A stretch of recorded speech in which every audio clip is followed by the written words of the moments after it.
Look, my videos have been pissing off a lot of people lately.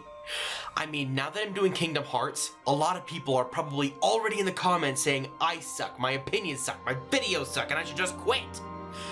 But this is my first time playing Kingdom Hearts, so I'm looking at it from an entirely new perspective, and now everyone's in comments asking how I could ever play one of the bestest games of all time. Just get to the critique already. The narrative is both simple and complex at the same time. You play as Sora, a friend of Riku and Kairi and a bunch of Final Fantasy kids that nobody cared enough about to not have killed off after the first level. The three main kids plan to escape their world on a raft of all things, but then it is attacked by the Heartless. It is during the attack that the Keyblade chooses Sora to be its wielder. Wait, Keyblade? But there's no blade. It would be more like a key club, if anything. Anyways, his world is destroyed, and he ends up landing in Traverse Town. Meanwhile, King Mickey has gone on a mission involving these Heartless, leaving Donald and Goofy to find the Keyblade wielder and help him save the universe. No, I'm not going to dwell on Disney characters and Final Fantasy characters being in the same game, because enough folks have already done that. Anyway, Donald and Goofy find Sora in Traverse Town, and they begin their quest to find Mickey, Kairi, and Riku. Along the way, they visit other worlds based on Disney movies, like The Jungle from Tarzan, or the best Disney movie of all time, and if you disagree with my opinion, you are wrong and stupid. In each world, they find a keyhole that the Keyblade automatically locks. What does that do? I don't really know, they don't explain it. I'm guessing it keeps the Heartless from destroying the world or something like that. The Heartless are led by a crew of Disney villains led by Maleficent, and they work to open Kingdom Hearts and rule all the worlds. The issue I have is that the story seems a bit confused. I knew I was exploring the world, but I didn't know if my job was to seal up all the worlds, find Sora's friends, find King Mickey, or beat the villains. I get that that might have all been part of what I was supposed to do, but I never really had any clear focus throughout the game.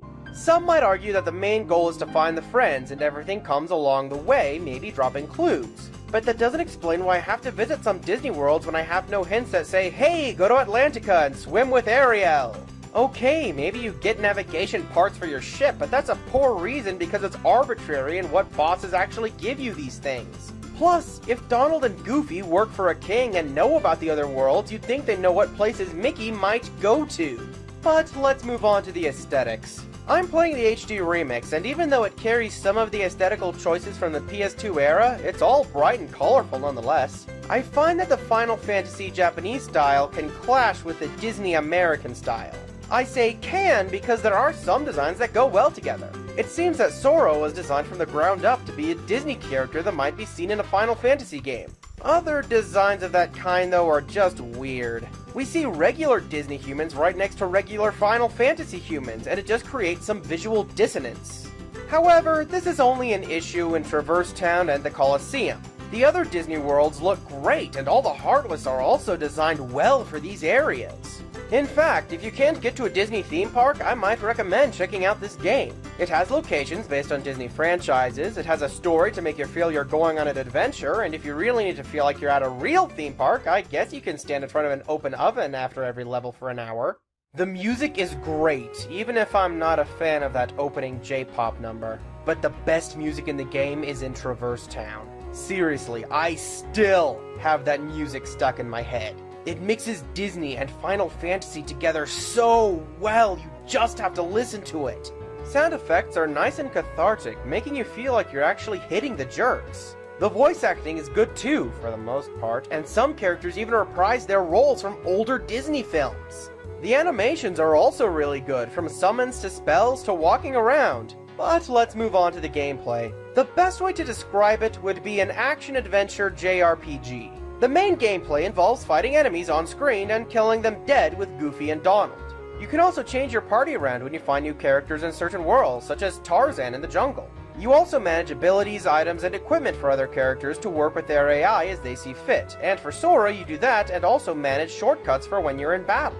The combat is fun, and you use a mix of magic spells you collect throughout the game and weapon skills to kill your Heartless foes. And yes, that pun was somewhat intended. You have healing spells, elemental spells, and force spells at your disposal, and every enemy has certain weaknesses. Combat combos are also learned through Sora's abilities, and this will allow you to wail on enemies, but the combos usually resort to X, XX, and XXX. There is a lock-on system, but I hate it. It automatically picks the closest enemy, but not necessarily the closest enemy on screen.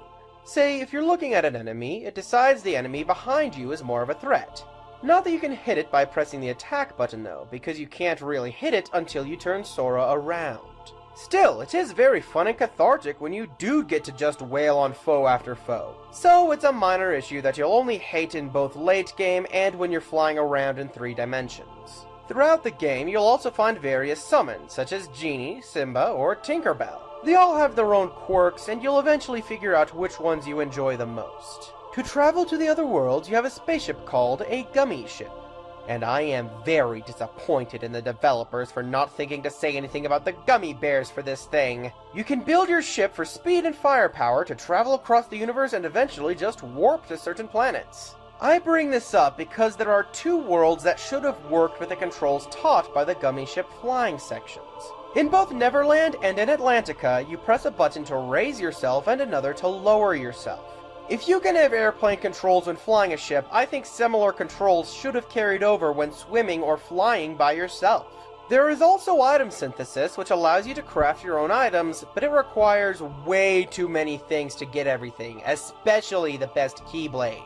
No, I don't care if this is an older game and that's the way they used to do things. Tedious is still tedious, no matter your age. Exploration of the world is pretty basic. You find stuff in chests, you press buttons to find progress, but all too often I find that your goal isn't exploring as much as it is finding the action that will start a cutscene, then exploring all over the world again to start another cutscene. Now I realize you might be able to describe many games that way, but it's when you have to do arbitrary stuff to move forward that I have problems with it. Think along the lines of trying to see that wizard's house in Link, The Faces of Evil. Yeah, it was stupid that you had to see his house before you could face Ganon, but that kind of thing is done in this game too. This game is not bad though. Even if I have been ragging on it for quite some time, this game is pretty. The storyline is a bit cliched with the JRPG bits, but that's balanced by the use of Disney assets. And the gameplay itself is fun. I am not letting it leave this video without a recommendation. Look, the game gets an A-. The Puckashrok has told me that the sequel is way better, and I want to give the sequel more room for a higher grade. But this game just deserves the A-. It's that good. Alright, I'll see you all next week. Why can't I find a cult game that I hate already? I wanted to use the Kingdom Farts joke.